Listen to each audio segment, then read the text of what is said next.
We're having a look at my little Japanese lemon pepper tree on this quite rainy day out here in the UK. It's a really cute little thing. I only got him a few months ago. He's got really beautiful leaves, really prickly ones as well.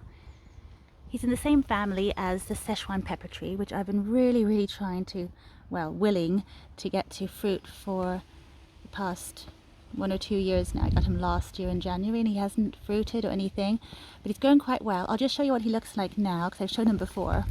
So here's the Szechuan pepper tree. It's lived quite happily in this pot. It's been growing really tall. It's easily, nearly 3 meters tall, I would say. I cut it back a few times last year trying to get it to branch out, and that did work. It's branched out nicely here. And so I'm going to give it a good trim soon, like a summer prune, just to shape it up, make it not be this tall, keep it sort of in this container and in this protected area over winter. And hopefully we'll get some fruit from it next year, some lovely pepper berries. We'll see. So just like the Szechuan pepper tree, this little guy here, he's in the citrus family of plants, which is, it's called a Rutaceae. I'm not really quite sure how I'm pronouncing that, but yeah, there is a large group of plants and they're all closely related. Now, this little guy, because he's so young, I wasn't expecting much of him for another year or two, but what I want to show you is that he is actually in flower. I can't believe it. Look really closely and you can see some really beautiful flower buds. It's interesting because they actually flower and of course fruit right along the trunk all the way up, and there's actually flowers and flowers all the way down, these little fluffy things, really small.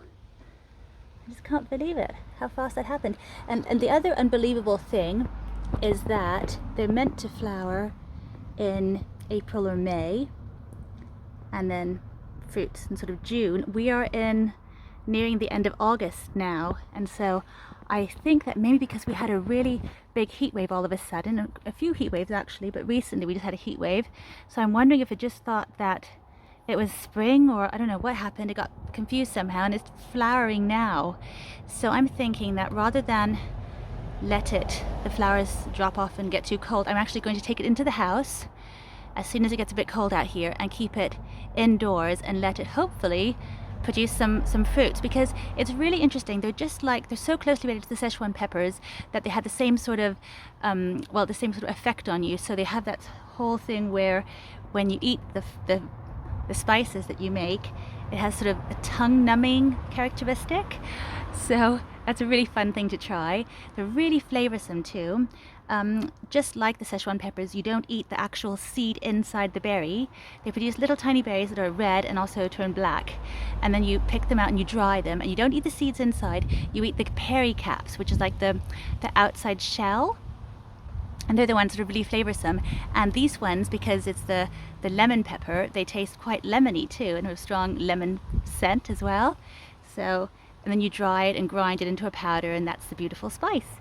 So it's going to be a really fun thing to try, and I can't believe that it's already flowering for me when it's such a little tiny thing.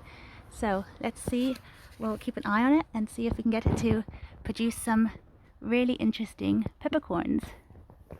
And of course I'll keep you updated as well, but that's so exciting. Really beautiful little flowers.